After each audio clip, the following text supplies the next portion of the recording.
नमस्कार दोस्तों, स्वागत है आपका एनएस एजुकेशन में। आज हम मध्य प्रदेश के करंट अफेयर के बारे में और इसमें मध्य प्रदेश के करंट अफेयर में हम बात करेंगे लेटेस्ट अवार्ड्स एंड ऑनर्स के बारे में। मतलब जितने भी रिसेंट में जो भी इंफॉर्मेशन है मेरे पास, वो सारी इंफॉर्मेशन मैं इसमें दे दूंगा आपको related to latest awards and honours. मतलब जो भी पुरस्कार है रिसेंट में जो दिए गए हैं या जो आपके एग्जाम में, व्यापम के एग्जाम में, मध्य प्रदेश लोक सेवा आयोग 2018 में जो आपसे पूछे जा सकते हैं, वो सब कुछ मैं आपको इसमें बता दूंगा। तो चलिए दोस्तों स्टार्ट करते हैं हम। तो सबसे पहले हम बात करते हैं अरुणा शानभाग पुरस्कार की। तो 19 मई 2015 को इसकी घोषणा की मुख्यमंत्री श्री शिवराज सिंह चौहान ने।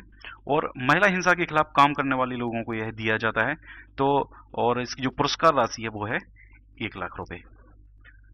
और मैं आपको एक चीज़ और बता दूं कि अगर आपने अभी तक मैंने एक मध्य प्रदेश के जितने भी नेशनल अवार्ड्स हैं, मध्य प्रदेश राष्ट्रीय पुरस्कार का एक अलग से एक वीडियो बनाया हुआ है। अगर आपने अभी तक वो नहीं देखा है तो आप उस वीडियो को जरूर देखें। मैं यहाँ पे नीचे डिस्क्रिप्शन में लिंक दे दूंगा उसकी, तो आप वहाँ पे जाके उसको देख सकते हैं। और इसके अलावा इस वीडियो के बाद मैं एक और वीडियो लेके आऊँगा जिसमें मैं ऑब्जेक्टिव क्वेश्चंस डिस्कस करूंगा, जो सिर्फ और सिर्फ मध्य प्रदेश के अवार्ड्स एंड ऑनर्स का, मतलब मध्य प्रदेश के पुरस्कारों के बारे में होगा। तो ये कुल मिला के 3 वीडियो का पूरा एक पैकेज होगा। ये पूरा आप देख लें तो आपका कोई भी क्वेश्चन किसी भी एग्जाम में, मध्य प्रदेश के किसी भी एग्जाम में नहीं छूटेगा। तो आप वो जरूर देखें। मैं लिंक प्रोवाइड करा दूंगा यहाँ पे नीचे डिस्क्रिप्शन में, उस पर आप जाके जरूर देखें। इसके बाद हम बात करते हैं कालिदास सम्मान के बारे में। तो 4 चीजों के लिए दिया जाता है आपका कालिदास सम्मान। और यहाँ जो रंग कर्म के लिए हम बात कर रहे हैं, 2015-16 का दिया गया है श्री राज बिसारिया को, 2016-17 का दिया गया है श्री वंशी कौल को। फिर हम बात करते हैं राष्ट्रीय तानसेन सम्मान के बारे में। तो संगीत के लिए दिया जाता है। 2015-16 में पंडित लक्ष्मण पंडित को दिया गया था। 2016-17 का दिया गया पंडित डालचंद शर्मा को। और इसके बाद भोपाल की इंदिरा दांगी है, इनको नई दिल्ली में अखिल भारतीय कलमकार कहानी प्रतियोगिता का प्रथम पुरस्कार दिया गया दिसंबर 2014 को। इसके बाद हम बात करते हैं कृषि कर्मण अवार्ड के बारे में। तो कृषि कर्मण अवार्ड ये मतलब मध्य प्रदेश पहला ऐसा स्टेट है जिसको लगातार 4 बार अवार्ड दिया जा चुका है। कृषि उत्पादन के क्षेत्र में इस अवार्ड को दिया जाता है। और कृषि उत्पादन में स्पेशली जो गेहूं का उत्पादन है वो काफी मध्य प्रदेश में हुआ है, जिसके लिए अवार्ड इसको मतलब कृषि के लिए जो अवार्ड है वो दिया जा रहा है। और मैं एक और चीज आपको बता दूं कि अभी 2014-15 के लिए अवार्ड दिया गया है। इससे पहले 11-12, 12-13 और 13-14 में भी ये अवार्ड मध्य प्रदेश को दिया जा चुका है। 5 करोड़ की धनराशि इसमें स्टेट को दी जाती है। अभी जो दिया गया है वो राष्ट्रपति प्रणब मुखर्जी द्वारा मध्य प्रदेश सरकार को दिया गया है अवार्ड। नेक्स्ट हम देखते हैं निराला स्मृति सम्मान के बारे में। तो जो निराला स्मृति सम्मान है ये अभी हाल में ही स्थापित हुआ है। और जो पहला निराला स्मृति सम्मान है भोपाल के प्रसिद्ध कवि राजेश जोशी को। तो ये आपको नाम इनका पता होना चाहिए। इसके अलावा निराला साहित्य संस्थान द्वारा ये अवार्ड दिया जाता है और 21,000 रुपए की राशि इस अवार्ड में दी जाती है।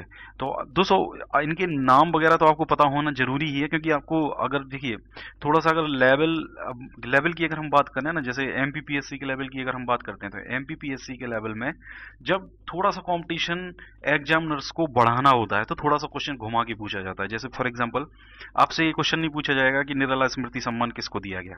आपसे क्वेश्चन पूछा जाएगा राजेश जोशी हैं जिनको अभी हाल में ही निराला स्मृति सम्मान दिया गया है, वो किस लिए दिया गया है। तो पहला कविता के क्षेत्र में, दूसरा हो जाएगा आपका नाट्य के क्षेत्र में, तीसरा हो जाएगा आपका नृत्य के क्षेत्र में। ऐसे ऐसे 4 ऑप्शन होंगे। तो आपको पता होना चाहिए कि ये प्रसिद्ध कवि हैं और इनको कविता के क्षेत्र में ये अवार्ड दिया गया है। तो इस तरीके से क्वेश्चन भी आपसे पूछा जा सकता है। नेक्स्ट हम बात करते हैं भवभूति और वागीश्वरी अलंकरण 2013 के बारे में।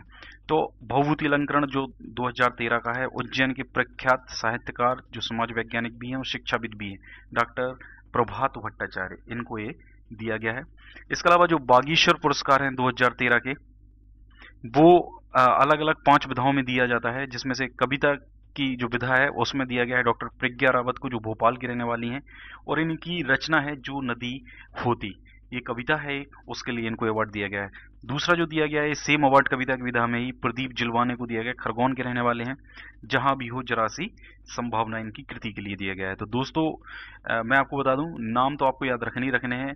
इसके अलावा दूसरा जो पॉइंट है, आपको इनकी जो कृतियां हैं, जो रचनाएं हैं, उनको भी आपको याद रखना पड़ेगा, क्योंकि क्वेश्चन आपके यहाँ से भी बनेंगे। नेक्स्ट है आपका गीत विधा में डॉक्टर विनोद निगम को दिया गया है, होशंगाबाद के रहने वाले हैं। मौसम के गीत नामक इनका जो रचना है उसके लिए इनको गीत विधा में बागीश्वरी पुरस्कार 2013 का दिया गया है। इसके बाद हम बात करते हैं कहानी विधा में, तो कहानी विधा में पद्मा शर्मा को, शिवपुरी की रहने वाली हैं, जल समाधि व अन्य कहानियां, मतलब जल समाधि और कुछ और अन्य कहानियां जो हैं उनके लिए इनको ये अवार्ड दिया गया है। फिर हम बात करेंगे उपन्यास विधा में, तो उपन्यास विधा में सुनील चतुर्वेदी को ये अवार्ड दिया गया, इंदौर के रहने वाले हैं और महामाया नामक इनकी रचना के लिए अवार्ड दिया गया है। और फिर श्री शरद सिंह को भी अवार्ड दिया गया है उपन्यास विधा में, सागर के रहने वाले हैं, कसबाई सिमोन नामक इनकी रचना के लिए अवार्ड दिया गया है। नेक्स्ट है हमारा निबंध तथा आलोचना विधा में, तो निर्मला भराड़िया इनको अवार्ड दिया गया है, इंदौर की रहने वाली हैं। फिर कोई प्रश्न करो नचिकेता नामक रचना के लिए इनको ये अवार्ड दिया गया है। तो दोस्तों ये थे हमारे सारे बागीश्वरी पुरस्कार 2013 के। तो आपको यहाँ पे इनका एक तो विधा याद रखनी है, दूसरा इनका नाम याद रखना है और तीसरा इनकी कृति याद रखनी है। जनरली जगह कभी नहीं पूछी जाती है एग्जाम में, लेकिन फिर भी मैंने आपको बता दिया है। नेक्स्ट हमारा अल्पसंख्यक सेवा पुरस्कार 2013। तो 203 कैटेगरी में अवार्ड दिया जाता है। शहीद अशफाक उल्ला खां पुरस्कार दिया जाता है जो फिरोजा खान को दिया गया है, बालाघाट के हैं। शहीद अब्दुल हमीद खान पुरस्कार अजीजुद्दीन शेख को अवार्ड दिया गया है जो खरगोन के रहने वाले हैं। मौलाना अबुल कलाम आजाद पुरस्कार शेख रियाजुद्दीन पटेल को दिया गया है जो इंदौर के रहने वाले हैं। तो ये 3 प्रमुख अवार्ड आपके अल्पसंख्यक सेवा पुरस्कार 2013 के हैं। इसके बाद हम बात करते हैं नारी सम्मान 2013 के बारे में। तो जैसा कि इसके नाम से पता चल रहा है, महिलाओं के विरुद्ध अत्याचार और हिंसा रोकने के लिए जो लोग काम करते हैं या उस डायरेक्शन में काम करते हैं तो उनको ये अवार्ड दिया जाएगा। इस तरह की घोषणा करने वाला मध्य प्रदेश देश का पहला राज्य है और श्री शिवराज सिंह चौहान ने इसकी घोषणा की है। और 2 राशियां हैं इसमें, 1 लाख राज्य स्तर पर दी जाती है और 50,000 जिला स्तर पर दी जाती है। तो ये सारे पॉइंट आपके एग्जाम पॉइंट ऑफ व्यू से इंपॉर्टेंट है, चाहे वो एमपीपीएससी का एग्जाम हो चाहे वो व्यापम का एग्जाम हो। नेक्स्ट हम बात करेंगे एमपी का सर्वोच्च खेल सम्मान 2016 के बारे में। देखिए अलग अलग अवार्ड्स दिए जाते हैं, जैसे एक होता है आपका विक्रमादित्य अवार्ड, ये 2016 का। एक होता है आपका एकलव्य अवार्ड, एक होता है आपका Vishwamitra award, life time achievement award, और एक होता है प्रभाष जोशी सम्मान। तो ये इतने अवार्ड्स हैं जो स्पोर्ट्स की फील्ड में मध्य प्रदेश गवर्नमेंट देती है। तो इनके बारे में भी पता होना जरूरी, इनके नाम पता होना जरूरी है और इसके साथ साथ ही किस स्पोर्ट्स से संबंधित हैं इसके बारे में भी पता होना बहुत जरूरी है।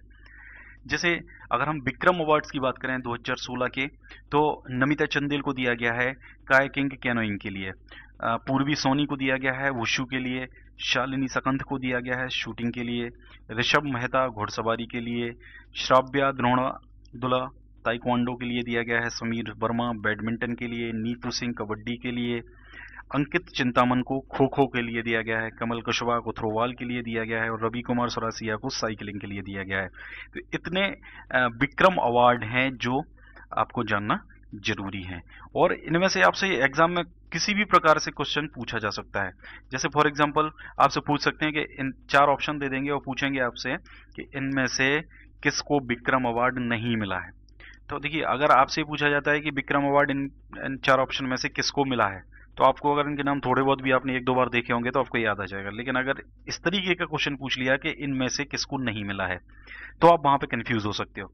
और आजकल एग्जाम में ऐसे ही क्वेश्चन पूछे जाते हैं, चाहे एमपीपीएससी का एग्जाम हो चाहे व्यापम का एग्जाम हो। इसके पीछे सबसे बड़ा रीजन है कि जो कॉम्पिटिशन है बहुत जरूरत से ज्यादा बढ़ चुका है। तो आपको बिल्कुल मैं ये कह रहा हूँ आपको कि बहुत ज़्यादा नहीं, कम से कम लेकिन इतना है कि आप 2-3 बार इस वीडियो को देखोगे तो आपको चीज़ें याद हो जाएंगी, क्योंकि देखने से पढ़ने से ज़्यादा इफेक्ट सुनने का मानव के मस्तिष्क के ऊपर पड़ता है। तो उसके लिए आप बिल्कुल 2-3 बार देख लें। किसी बुक में भी अगर आपको कंटेंट मिलता है ऐसा तो आप वहाँ से भी पढ़ लें, तो आपके दिमाग में वो चीज़ बैठ ही जाएगी। और जनरली एग्जाम में क्या होता है, जब भी ये ऑप्शंस हमारे सामने होते हैं ना, तो हम लोग कभी थोड़ा बहुत पढ़ा भी अगर हो उसको, तो हमें वो माइंड में कहीं ना कहीं स्ट्राइक कर जरूर जाता है। चलिए नेक्स्ट हम बात करते हैं एकलव्य अवार्ड्स 2016 के बारे में। तो मोहित गजधर सॉफ्ट टेनिस के लिए, चिंकी यादव शूटिंग के लिए, नेहा राजपूत वुशु के लिए, अतुल मिश्रा कयाकिंग कैनोइंग के लिए, एनी जैन तैराकी के लिए, अरुणिमा श्रीवास्तव फेसिंग के लिए, परिधि जोशी घुड़सवारी के लिए, सत्यम शर्मा कराटे के लिए, आनंद ठाकुर सैलिंग के लिए, मयंक पटेल साइकिलिंग के लिए, और राहुल बाथम को मिला है क्रिकेट के लिए। ये एग्जाम में जरूर पूछा जा सकता है।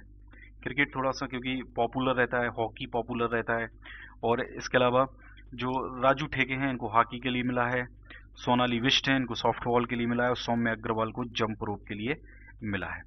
ये थे हमारे एकलव्य अवार्ड्स। नेक्स्ट हम बात करते हैं विश्वामित्र अवार्ड 2016 के बारे में। तो सुदेश सांगते सॉफ्ट टेनिस के लिए इनको ये अवार्ड दिया गया है। वीरेंद्र पवार ताइक्वांडो के लिए इनको ये अवार्ड दिया गया है। इसके बाद है लाइफ टाइम अचीवमेंट अवार्ड 2016 का दिया गया है हॉकी के कोच परमजीत सिंह को। वेरी वेरी इंपॉर्टेंट, एग्जाम में जरूर ये क्वेश्चन पूछा जाएगा। और एग्जाम आजकल महीने भर आपका चलना है, व्यापम का कोई भी एग्जाम हो तो एक महीना अगर एग्जाम चलेगा तो क्वेश्चंस भी ज्यादा होंगे, क्योंकि क्वेश्चन तो रिपीट होंगे नहीं, तो यहाँ से क्वेश्चन अच्छे खासे आपसे पूछे जाने वाले हैं। नेक्स्ट है आपका प्रभास जोशी सम्मान 2015 का। तो ये हर्ष यादव को दिया गया है, और हर्ष यादव 4 साल से लगातार नेशनल मलखंभ चैंपियनशिप में सिल्वर मेडल जीत रहे थे, और इनको ये अवार्ड दिया गया है। और अभी नेक्स्ट जो चैंपियनशिप हो रही है उसमें गोल्ड का उन्होंने टारगेट रखा है कि इस बार उनको गोल्ड ही जीतना है। और सबसे इंपॉर्टेंट पॉइंट यहाँ पर ये है कि ये जो अवार्ड है ये दिया जाता है मलखंभ खेल के लिए।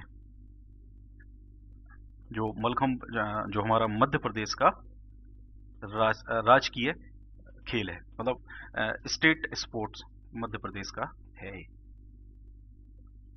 तो दोस्तों ये थे हमारे सारे अवार्ड्स। इसके बाद मैं एक और वीडियो आपके लिए लेके आऊंगा जिसमें हम ऑब्जेक्टिव क्वेश्चंस के बारे में डिस्कस करेंगे।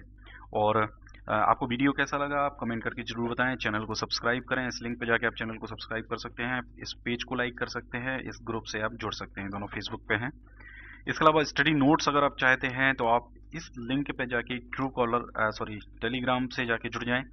और ये पूरा चैनल मैंने बनाया हुआ है, आप प्ले स्टोर पे जाके टेलीग्राम को इंस्टॉल कर लें। इंस्टॉल करने के बाद रजिस्ट्रेशन करने के बाद वहां पे जाके सर्च करें @NS Education, तो आपके सामने ज्वाइन का ऑप्शन आ जाएगा, और इससे आप ज्वाइन हो सकते हैं। जो भी मैंने अभी तक PDF फाइल्स यहाँ पे अपलोड की हैं वो सारी आप यहाँ से जाके डाउनलोड कर सकते हैं। डिफरेंट नोट्स जो भी मेरे पास अवेलेबल होते हैं वो सारे मैं यहाँ पे एक जगह डाल देता हूँ।